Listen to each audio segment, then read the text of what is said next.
मछली जल की रानी है, जीवन उसका पानी है, हाथ लगाओ डर जाएगी, बाहर निकालो मर जाएगी।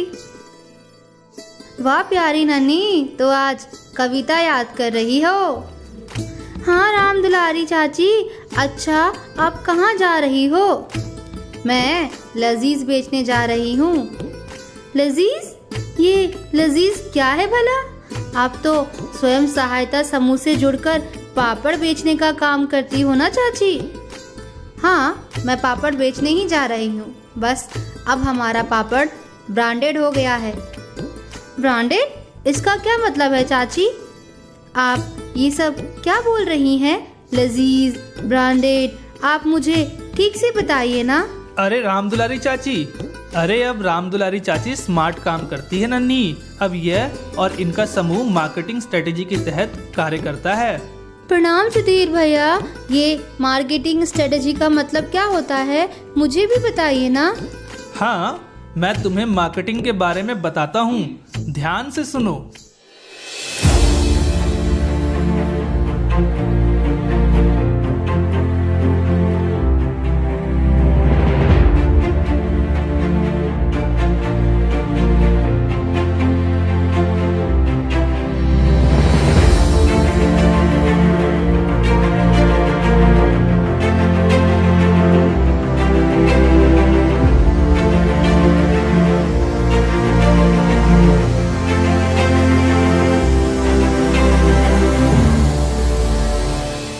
स्वयं सहायता समूह केवल अपने उत्पादों या सेवाओं से सफल नहीं हो सकता। सफलता के लिए जरूरी है कि समूह को सरकार, बाजार, सामाजिक कार्यकर्ताओं, एनजीओ और मीडिया आदि की अच्छी जानकारी हो। स्वयं सहायता समूहों को इस बात को हमेशा ध्यान में रखना चाहिए कि सामाजिक मूल्य सबसे ऊपर है। अभी तक के रिकॉर्ड को देखें तो पता लगता है कि जिन समूहों ने सामाजिक मूल्यों को महत्व दिया है, वही आगे चलकर एक सशक्त समूह के रूप में सफल रहे हैं तथा अंत में उनके ही बड़ी संख्या में ग्राहक बने हैं। कहने का आशय यह है कि स्वयं सहायता समूहों को भी मार्केटिंग यानी कि विपणन के गुण आने चाहिए। यहाँ विपणन का अर्थ समाज में लोगों के जीवन के स्तर को उत्तम बनाने से है। वैसे भी मार्केटिंग सही अर्थों में उपभोक्ता प्रधान ही है। सुखी उपभोक्ता ही सुखी समूह का आधार है। चलिए सबसे पहले समझते हैं कि बाजार किसे कहते हैं और क्यों स्वयं सहायता समूहों के लिए बाजार महत्वपूर्ण है। तुम बिल्कुल ठीक कह रहे हो सुधीर। हमारा समूह भी किसी भी प्रकार के निर्णय से पहले समाज के बारे में ही सोचता है। अरे वंदे, तुम कहाँ जा रहे हो? आज शाम को घर में कुछ मेहमान आने वाले हैं, तो माँ ने कहा बाजार से जाकर कुछ सामान ले आ। वाह क्या बात है। पता है वंदे, अभी सुधीर भैया नन्ही को मार्केटिंग के बारे में बता रहे थे। सुधीर भैया, मुझे भी बताओ ना मार्केटिंग के बारे में। अरे वंदे, तुम जहाँ जा रहे हो वहाँ का तो सारा खेल ही मार्केटिंग का है। बाजार और मार्केटिंग का तो बहुत पुराना रिश्ता है। बाजार और मार्केटिंग का बहुत पुराना रिश्ता है, ये आप क्या कह रहे हैं सुधीर भैया? बाजार से जाकर तो हम सामान खरीदाते हैं, इसमें मार्केटिंग कहाँ से आ गया? हाँ वंदे ठीक ही तो बोल रहा है। हाँ। अरे तुम दोनों को क्या लगता है कि बाजार का दायरा बस तुम्हारे चाय बिस्किट खरीदने भर है? बाजार का तो बहुत व्यापक अर्थ होता है। चाची बिल्कुल सही बात बता रही है। हमें बाजार के बारे में बताइए ना, आखिर मार्केटिंग और बाजार का क्या संबंध है? हाँ रुको, मैं तुम्हें बाजार के बारे में विस्तार से बताता हूँ नन्ही। बाजार किसे कहते हैं? प्रचलित रूप से बाजार से अभिप्राय उस स्थान से है जहां क्रेता एवं विक्रेता वस्तु एवं सेवाओं के विनिमय संबंधी लेन देन करते हैं। आज के समय में भी लोग आम बोलचाल की भाषा में बाजार शब्द को इसी रूप में प्रयोग करते हैं। लेकिन वास्तव में देखें तो बाजार का दायरा बहुत बड़ा है। आधुनिक रूप में बाजार का मतलब किसी वस्तु अथवा सेवा के वास्तविक एवं संभावित क्रेताओं के समूह से है। उदाहरण के लिए एक समूह ने टोकरी बनाने का काम शुरू किया और अब वो इसका विनियम करना चाहती है। वो सभी लोग जो इस टोकरी को खरीदना चाहते हैं तथा इसका मूल्य चुकाने को तैयार हैं, वो सभी मिलकर इस टोकरी के बाजार का निर्माण करते हैं। अपेक्षा एवं आवश्यकता विपणन प्रक्रिया। स्वयं सहायता समूह से जुड़कर किस उत्पाद का निर्माण किया जाए या किस तरह की सेवाएं दी जाएं जिससे अधिक से अधिक मुनाफा हो, इसके लिए अपने क्षेत्र के लोगों की अपेक्षाओं और आवश्यकताओं को समझना जरूरी है। तो क्या हर उत्पाद की मार्केटिंग होती है?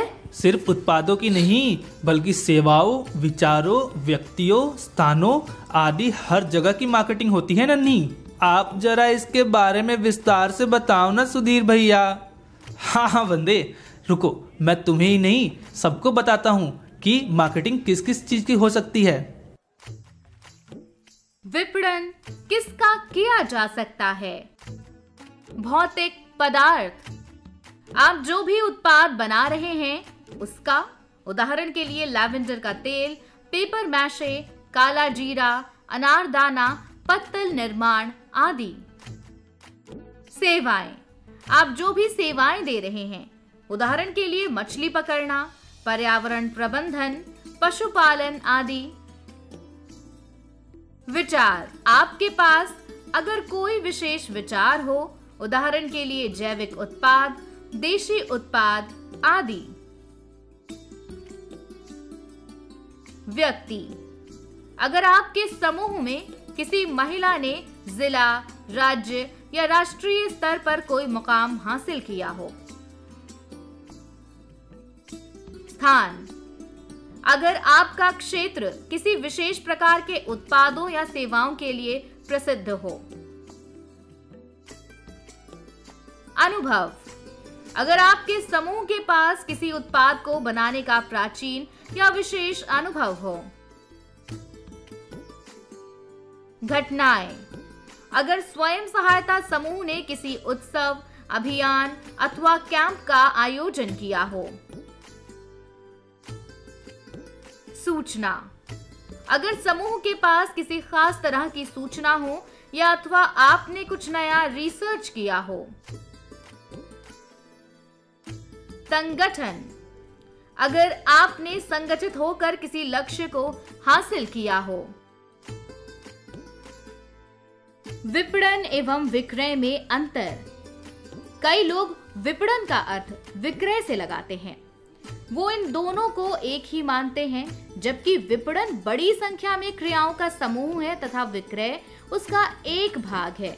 उदाहरण के लिए अगर कुछ महिलाएं समूह में रहकर टॉर्च लाइट बनाने का कार्य करती हैं, तो वो विक्रय से पहले कई कार्य करेंगी, जैसे टॉर्च लाइट के उत्पादन के लिए उसके प्रकार एवं मॉडल की योजना तैयार करना, पैकेजिंग करना, विक्रय मूल्य को तय करना, उन वितरण केंद्रों का चयन करना जिन पर ये उपलब्ध होंगे, स्थान का चयन करना आदि। संक्षेप में कह सकते हैं कि विपणन में बहुत बड़ी संख्या में विभिन्न क्रियाएं सम्मिलित हैं, जिनका संबंध उन उत्पादों के नियोजन, मूल्य निर्धारण, प्रवर्तन एवं वितरण से है जो ग्राहकों की आवश्यकताओं की पूर्ति करते हैं। विपणन के आवश्यक कार्य हैं: बाजार की जानकारी का विश्लेषण करना, विपणन योजना बनाना, डिजाइनिंग और विकास, मानकीकरण और ग्रेडिंग, पैकेजिंग और लेबलिंग, ब्रांडिंग, ग्राहक सहायता सेवाएं, उत्पादों का मूल्य निर्धारण, प्रचार, भौतिक वितरण, परिवहन, भंडारण या भंडारण, बाजार की जानकारी प्राप्त करना और विश्लेषण करना। स्वयं सहायता समूह की सफलता के लिए ये जरूरी है कि समूह की महिलाओं को बाजार की हर महत्वपूर्ण जानकारी हो। उन्हें जानकारियों को इकट्ठा करना और उसका विश्लेषण करना आना चाहिए। उत्पादों की सफल मार्केटिंग के बारे में ग्राहकों की जरूरतों का पता लगाना आवश्यक है। एक अच्छा समूह मार्केटर के रूप में ये समझने की कोशिश करता है कि ग्राहक क्या खरीदना चाहता है, कब खरीदना चाहता है, किस मात्रा में खरीदना चाहता है, क्यों खरीदना चाहता है और किस कीमत पर खरीदना चाहते हैं।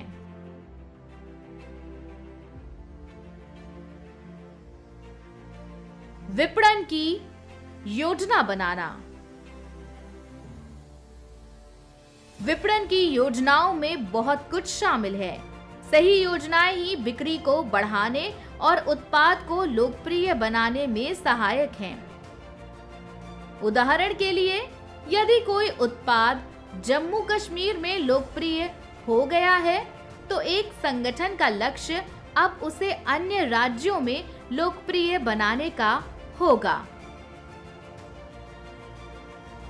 उत्पाद डिजाइनिंग और विकास।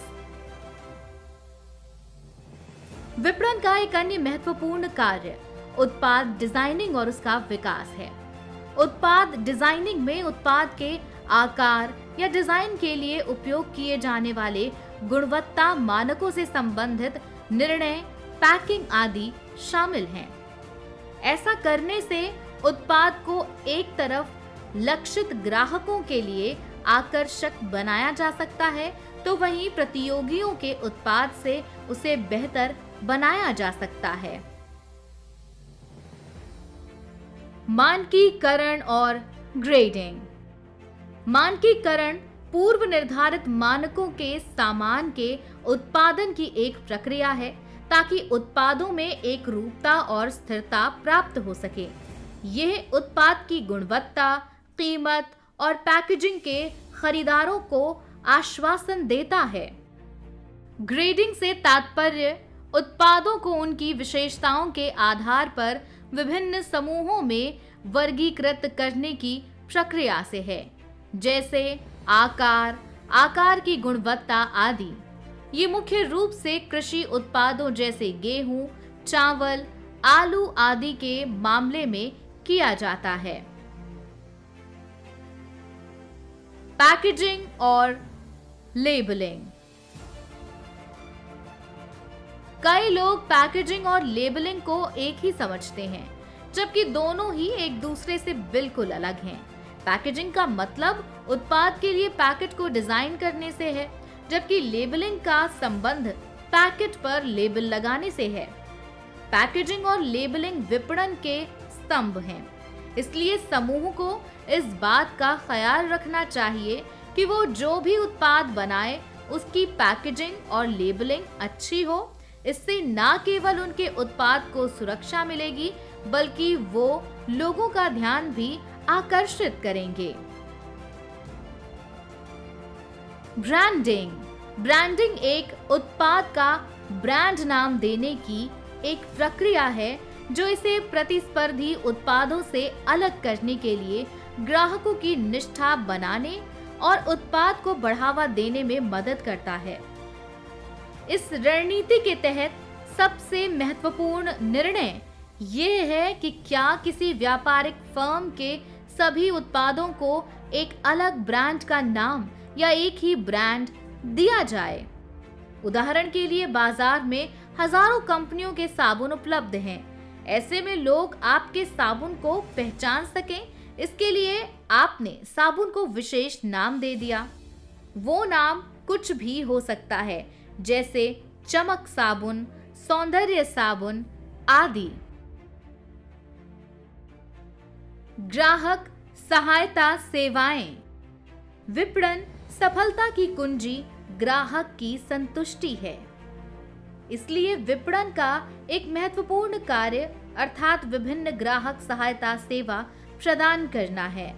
समूह को चाहिए कि वो केवल बिक्री पर नहीं बल्कि सेवा के बाद ग्राहकों के सुझाव, शिकायत, अपेक्षाओं और जरूरतों की पूर्ति पर भी ध्यान दें। मूल्य निर्धारण। उत्पाद खरीदने के लिए ग्राहक को जो धनराशि देनी होती है उसे उत्पाद की कीमत के रूप में जाना जाता है। किसी उत्पाद की मांग पर मूल्य निर्धारण का बहुत प्रभाव पड़ता है। कीमत में थोड़ी भिन्नता प्रतिस्पर्धी के उत्पाद की मांग को बढ़ा सकती है। इसलिए स्वयं सहायता समूह को किसी उत्पाद की कीमत निर्धारित करते समय विभिन्न कारणों जैसे ग्राहकों के प्रकार, उनकी आय, फर्म का उद्देश्य, उत्पाद की मांग और प्रतियोगियों की नीति आदि पर विचार करना चाहिए। परिवहन। परिवहन का मतलब उत्पाद की जगह से इस्तेमाल की जगह तक माल पहुंचाना है। समूह को अपने उत्पादों का इस्तेमाल की जाने वाली जगह का ख्याल रखकर ही परिवहन साधनों का उपयोग करना चाहिए। एक व्यावसायिक फर्म उत्पाद की प्रकृति, लागत, लक्ष्य बाजार का स्थान आदि जैसे कारकों के आधार पर अपनी परिवहन आवश्यकताओं का विश्लेषण करती है और फिर परिवहन के मोड और अन्य संबंधित पहलुओं के बारे में निर्णय लेती है। भंडारण या भंडारण। वस्तुओं के उत्पादन और खपत के बीच एक समय का अंतराल होता है। इस प्रकार इस तरह के सामानों के उचित भंडारण के लिए विपणन की यह एक महत्वपूर्ण कार्य है जब तक कि उनकी मांग ना हो। उदाहरण के लिए सेब का उत्पादन सर्दियों में किया जाता है और इसे ठंडे भंडारण में रखा जाता है और गर्मियों में भी बेचा जाता है। अच्छा, तुम्हारे घर में आज शाम को मेहमान आने वाले हैं ना बंदे? तो अभी क्या तैयारियां चल रही हैं? अभी तो हमारे घर में सभी लोग व्यस्त हैं। माँ घर में नए पर्दे लगा रही है, उनके लिए मिठाइयाँ बना रही है और घर में अन्य तरह की तैयारियाँ भी हो रही है। मतलब मेहमान नवाजी और स्वागत सत्कार की योजना बनाई जा रही है। अच्छा, वैसे योजना शब्द से याद आया नन्ही, क्या तुम्हें मालूम है कि मार्केटिंग के काम में भी योजना बनाई जाती है? वो कैसे सुधीर भैया? हाँ सुधीर भैया, हमें भी इसके बारे में बताइए ना। अच्छा, इस बात को ऐसे समझो कि हमारे आसपास का वातावरण आर्थिक और सामाजिक एवं राजनीतिक रूप से बदलता रहता है। इसलिए यह जरूरी है कि समय समय पर समूह के विकास के लिए प्रभावशाली योजनाएं बनाई जाती रहे। हाँ, सुधीर एकदम सही कह रहा है। हमारा समूह भी योजनाओं के आधार पर ही काम करता है। अब भविष्य में क्या होने वाला है इसके बारे में कोई नहीं जानता, इसलिए वर्तमान परिस्थितियों को आधार मानकर ही भविष्य की योजनाओं पर काम करते हैं। योजनाओं को बनाते समय हम कुछ चरणों का पालन भी करते हैं। रुको, मैं तुम्हें इसके बारे में विस्तार से बताती हूँ। हमारे आसपास का वातावरण आर्थिक, सामाजिक एवं राजनैतिक रूप से बदलता रहता है। इसलिए ये जरूरी है कि समय समय पर समूह के विकास के लिए प्रभावशाली योजनाएं बनाई जाती रहें। हालांकि भविष्य में क्या होने वाला है इसके बारे में कोई नहीं जानता।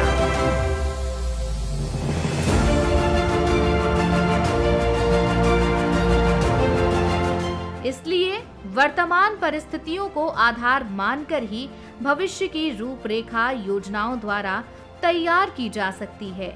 योजनाओं को बनाते समय कुछ चरणों का पालन हमें जरूर करना चाहिए, जैसे उद्देश्यों की स्थापना करें, विकल्पों की सूची बनाएं, विकल्पों की तुलना करें, सही विकल्प का चयन करें, योजना पर अमल करें। चलिए इसे विस्तार से समझते हैं। उद्देश्यों की स्थापना। योजना पूरी तरह से उद्देश्यों पर आधारित होती है, इसलिए सबसे पहले इस बात का पता करें कि आपके समूह का उद्देश्य क्या है। इसके लिए समस्याओं को परिभाषित करें। समस्याओं को परिभाषित करने के बाद समूह को अपने उद्देश्यों एवं लक्ष्यों का स्पष्ट निर्धारण करना चाहिए। विकल्पों की सूची। उद्देश्य स्थापित करने के बाद विकास कार्यों के लिए विकल्पों की सूची बनाएं। एक ही काम को करने के कई तरीके हो सकते हैं। आप तय करें कि सबसे अच्छे तरीके कौन कौन से हो सकते हैं। विकल्पों की सूची तैयार करते समय प्रत्येक विकल्प के गुण और दोष का विचार करना जरूरी है। विकल्पों की तुलना करें। सभी विकल्पों की सूची बनाने के बाद सभी विकल्पों की तुलना की जानी चाहिए। प्रत्येक विकल्प के गुण और दोष को देखते हुए ये तय किया जाता है कि कौन सा विकल्प पंचायत के उद्देश्यों को प्राप्त करने में सबसे अधिक सहायक है। सही विकल्प का चयन। सभी विकल्पों की तुलना के बाद अब सही विकल्प को चुनें। एक अच्छा विकल्प वही है जिससे कोई काम सरलता से हो जाए। सही विकल्प किफायती और कार्यों को प्रभावी तरह से करने में सहायक होता है।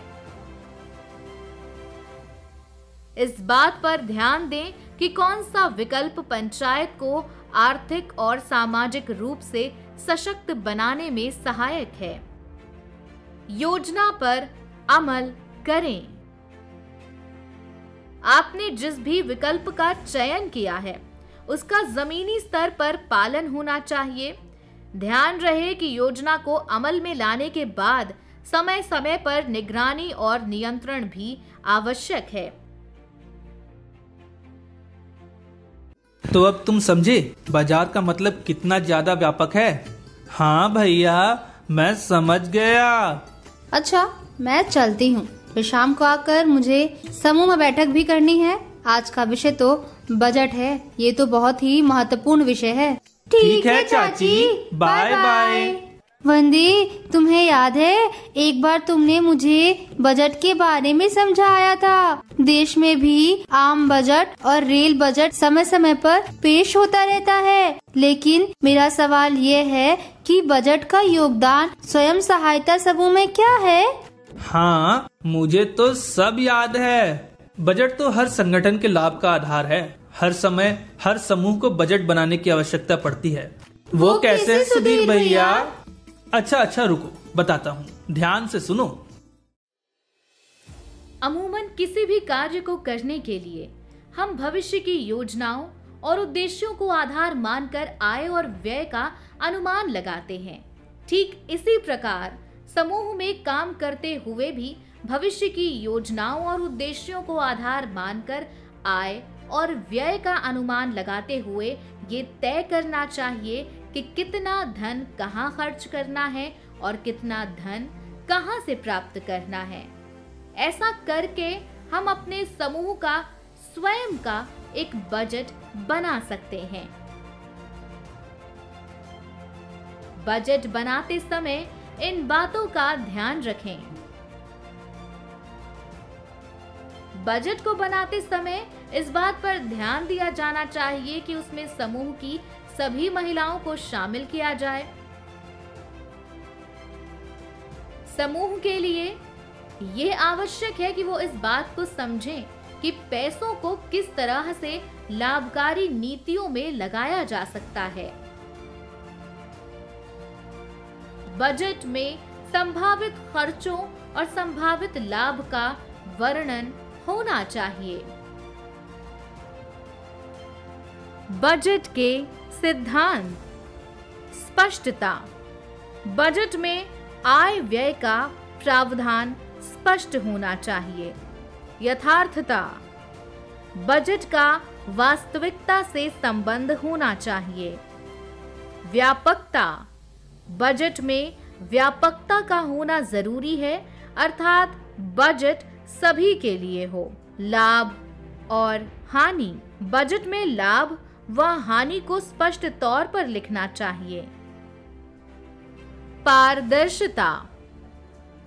बजट में पारदर्शिता का होना अनिवार्य है। बजट का स्वरूप। परामर्शक बजट।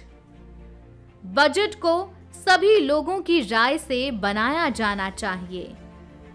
सहभागी बजट।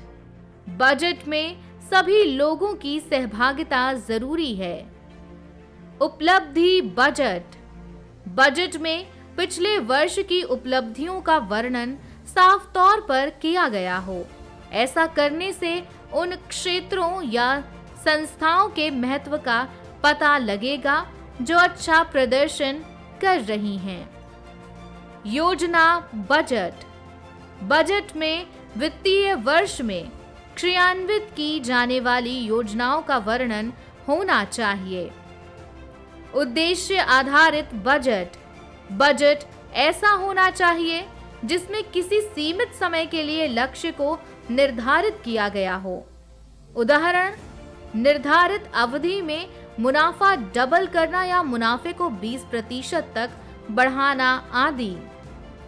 तो अब तुम लोग बजट और मार्केटिंग के बारे में सब कुछ समझ गए ना? हाँ सुधीर भैया, हम समझ गए। चलो बहुत बढ़िया। अच्छा बच्चों, चलो मैं चलता हूँ, मुझे जरा कुछ काम है। ठीक है सुधीर भैया। वंदे, तुम्हें मालूम है कल मैंने लूडो में सभी को हरा दिया। हाँ, अमन मुझे बता रहा था कि कल तुमने बहुत अच्छा लूडो खेला। हाँ, कल तुम होते तो देखते, मैं तो तुम्हें भी हरा देती।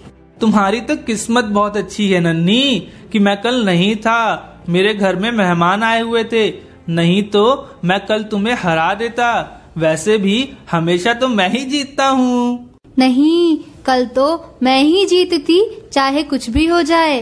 वैसे वंदे, कल कौन कौन आया था तुम्हारे यहाँ? कल गुड़िया दीदी और उनका पूरा परिवार हमारे यहाँ आया हुआ था। गुड़िया दीदी तो MBA की छात्रा थी ना? सुना है वो बहुत बड़ी कंपनी में आजकल काम कर रही हैं। हाँ, तुमने ठीक ही सुना है। कल तो मैंने उन्हें मार्केटिंग के बारे में बताया। वो इतना खुश हुई कि क्या कहूँ। उन्होंने कहा कि तुम और नन्ही तो इतनी कम उम्र में ही मार्केटिंग के बारे में इतना कुछ जान गए। अच्छा, वाह, क्या बात है। तो ऐसा कहा दीदी ने? हाँ नहीं तो क्या। और क्या क्या कहा उन्होंने? कल उन्होंने मुझे ब्रांडिंग और पैकेजिंग के बारे में विस्तार से बताया। मुझे भी बताओ ना वंदे, दीदी ने क्या क्या बताया? हाँ ठीक है, मैं तुम्हें ब्रांडिंग और पैकेजिंग के बारे में बताता हूँ जो मैंने दीदी से सुना था। ब्रांडिंग की विशेषता। यह उत्पाद पहचान में मदद करता है और किसी उत्पाद को विशिष्टता देता है। अप्रत्यक्ष रूप से ये किसी उत्पाद की गुणवत्ता या मानक को दर्शाता है। इससे उत्पाद की नकल समाप्त होती है। यह उत्पाद के कानूनी अधिकारों की सुरक्षा में सहायक है। यह विज्ञापन और पैकेजिंग गतिविधियों में सहायक है।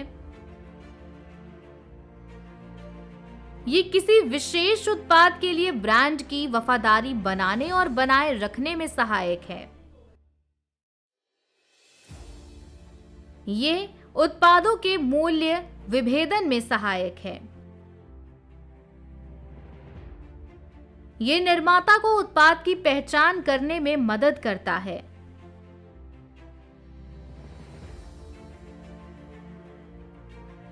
यह उत्पाद विज्ञापन और प्रचार की प्रभावशीलता में सुधार करता है।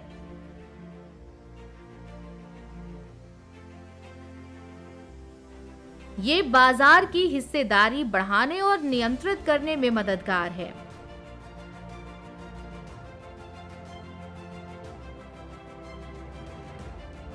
एक स्वीकृत ब्रांड नए उत्पादों की शुरुआत को आसान बनाता है और इस तरह उत्पाद मिश्रण के विस्तार में मदद करता है।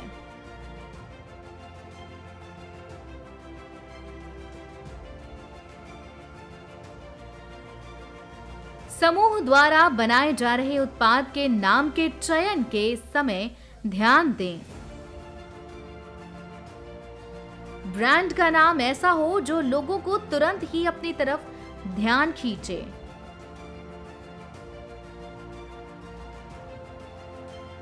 ब्रांड का नाम ऐसा हो जिसका उच्चारण सरल हो। ब्रांड का नाम ऐसा हो जो सुनने में अच्छा लगे और कस्टमर के ध्यान में आ जाए।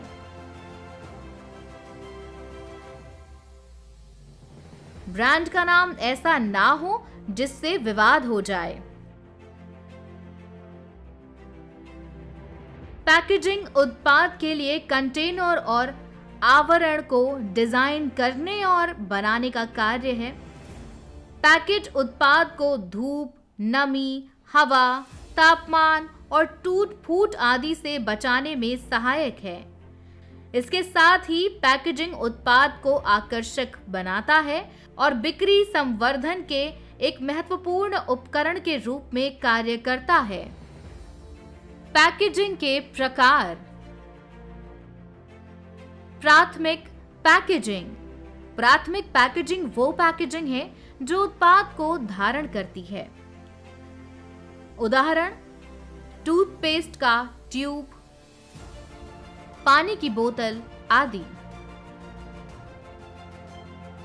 Secondary packaging. सेकेंडरी पैकेजिंग का अर्थ बाहरी आवरण से है। ये ब्रांड के नाम, सुविधाओं, मूल्य और मात्रा को प्रदर्शित करती है।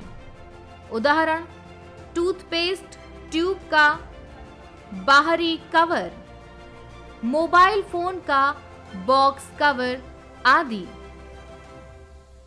परिवहन पैकेजिंग। परिवहन पैकेजिंग का अर्थ कार्टन या टोकरी से है। इस तरह की पैकेजिंग परिवहन के दौरान उत्पाद को सुरक्षा प्रदान करती है। उदाहरण, कंटेनर, कार्डबोर्ड आदि। पैकेजिंग की मुख्य विशेषताएं निम्नलिखित हैं। पैकेजिंग एक विज्ञान है। पैकेजिंग उत्पाद को सुरक्षित रूप से वितरित करने में सहायक है। यह उपभोक्ता के मस्तिष्क को प्रभावित करता है। यह उत्पाद को पहचान प्रदान करने में सहायक है। पैकेजिंग उत्पाद को ऑक्सीडाइज से बचाता है। पैकेज पर आम संदेश। पदार्थ ज्वलनशील तरल है या नहीं।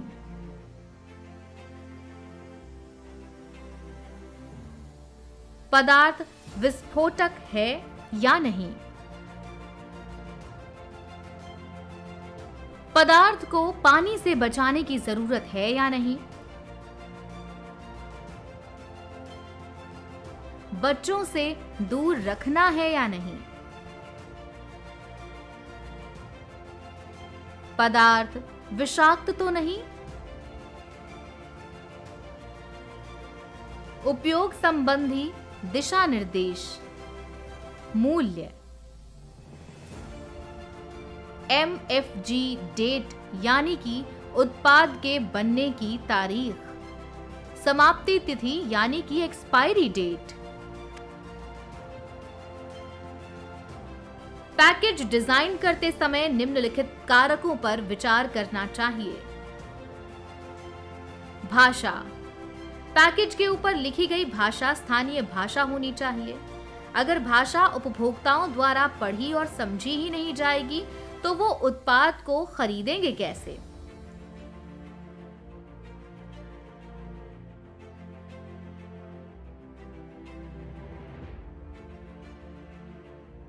पैकेज का आकार। पैकेज का आकार ऐसा जिसे आसानी से हैंडल किया जा सकता हो। आकार और खपत की आवृत्ति, उपभोक्ताओं की भंडारण क्षमता और उत्पाद की प्रकृति खरीद विशेषताओं को तय करने के लिए संभावित कारक होंगे। यदि खरीदार नियमित रूप से उत्पाद की दुकान करते हैं या उनके पास भंडारण क्षमता जैसे फ्रीजर आदि नहीं है, तो पैकेजों का आकार छोटा होना होगा।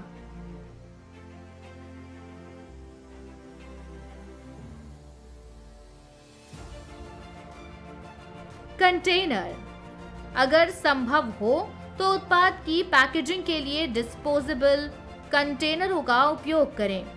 कंटेनरों को ऐसी सामग्रियों से बनाया जाना चाहिए जिससे कम से कम पर्यावरण का नुकसान हो और जिसे आसानी से रिसाइकिल किया जा सकता हो।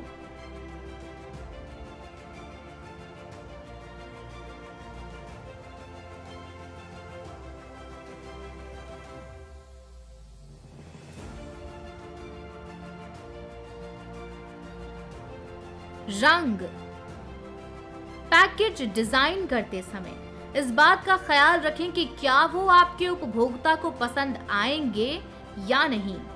रंगों का सीधा संबंध साइकोलॉजी और कल्चर से है।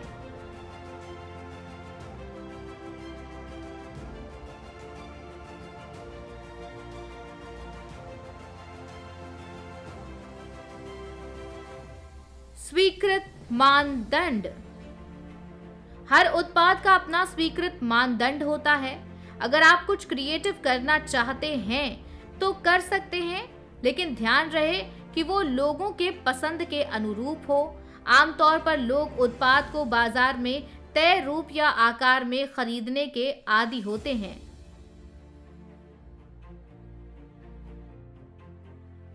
उदाहरण के लिए टूथपेस्ट का ट्यूब होता है।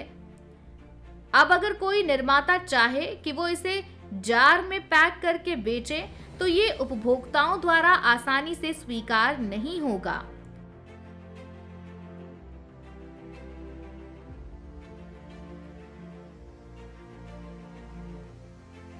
जलवायु, जलवायु की स्थिति भी पैकेजिंग के प्रकार को प्रभावित करती है। इसलिए पैकेजिंग के कार्य को करते समय इस बात का ख्याल रखें कि वो जलवायु के अनुरूप हो।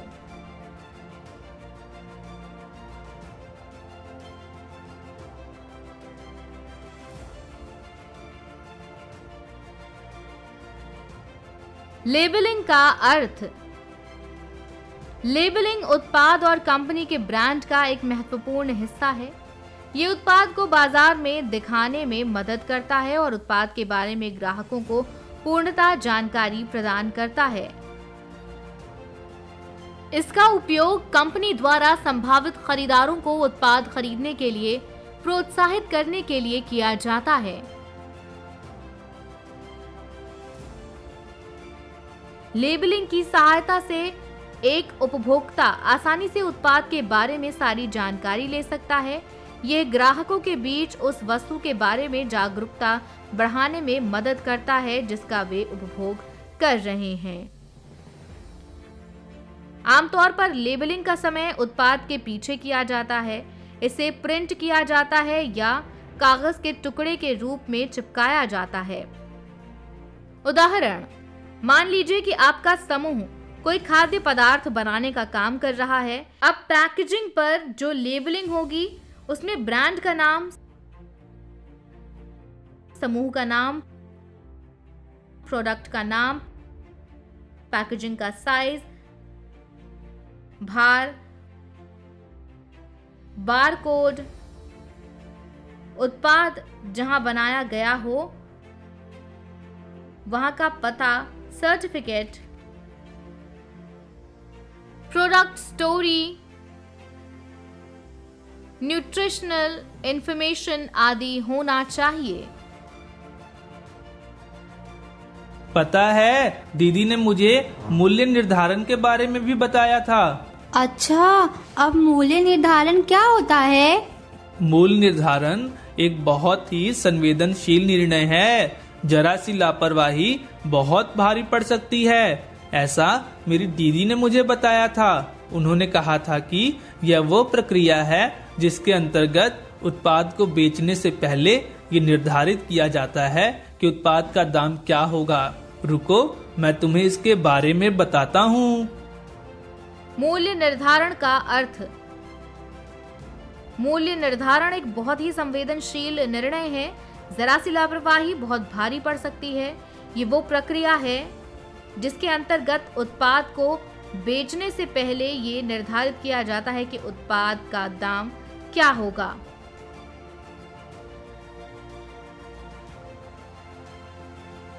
मूल्य निर्धारित करते समय इन बातों का ख्याल रखें।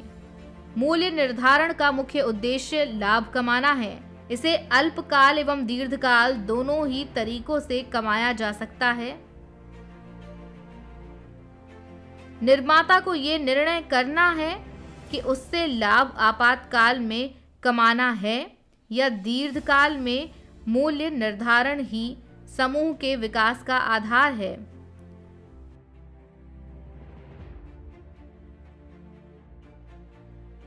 मूल्य टारगेट उपभोक्ता को ध्यान में रखकर निर्धारित किया जाना चाहिए।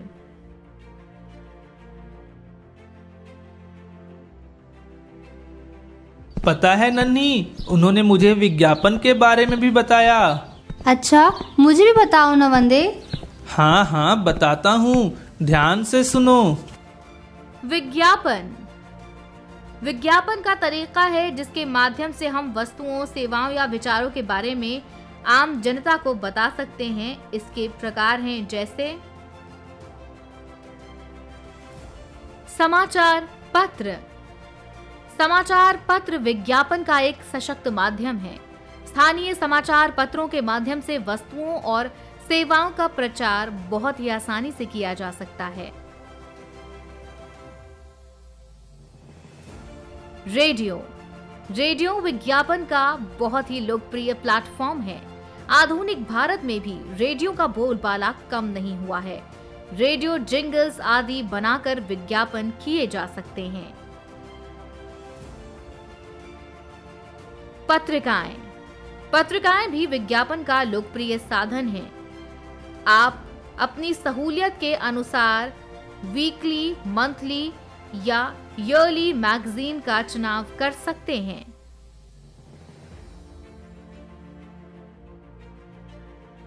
टेलीविजन। टीवी पर चलने होने वाले सीरियल, पिक्चर और न्यूज के बीच बीच में काफी विज्ञापन आते हैं। ये थोड़े महंगे जरूर होते हैं लेकिन असरदार होते हैं। आप स्थानीय टेलीविजन चैनलों में विज्ञापन दे सकते हैं।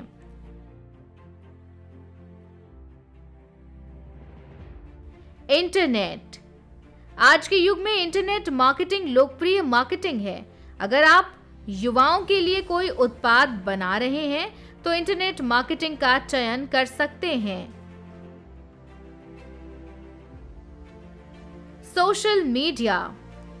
आज के समय में सोशल मीडिया बहुत ही लोकप्रिय है। Instagram, Facebook, Twitter, Telegram, WhatsApp के जरिए बहुत ही आसानी से अपने उत्पादों को जन लोकप्रिय बनाया जा सकता है। आप सोशल मीडिया पेज या ग्रुप बनाकर भी इस काम को कर सकते हैं। विज्ञापन के मुख्य लाभ निम्नलिखित हैं। लाभ: लोकप्रियता, जन संदेश, छवि निर्माण, उत्पाद की पहचान, ब्रांड जागरूकता। वाह, हम लोगों को कितना कुछ मालूम चल गया मार्केटिंग और प्रमोशन के बारे में। हाँ, ये रामदुलारी चाची, सुधीर भैया और गुड़िया दीदी के कारण हो पाया। हम रामदुलारी चाची को भी पैकेजिंग और विज्ञापन के बारे में बताएंगे। हाँ हाँ, क्यों नहीं। हर स्वयं सहायता समूह की सदस्य को इसके बारे में पता होना ही चाहिए। हाँ, बिल्कुल सही कह रहे हो। आप सभी वंदे की बात से सहमत है ना? तो आप लोग इतने खामोशी से क्यों बैठे हैं? चलिए हम दोनों के लिए जोर से ताली बजाकर अपनी ओर से धन्यवाद दीजिए। धन्यवाद धन्यवाद। चलिए अब हम चलते हैं, लेकिन हम आपसे फिर मिलेंगे। नमस्कार। जय हिंद, जय भारत।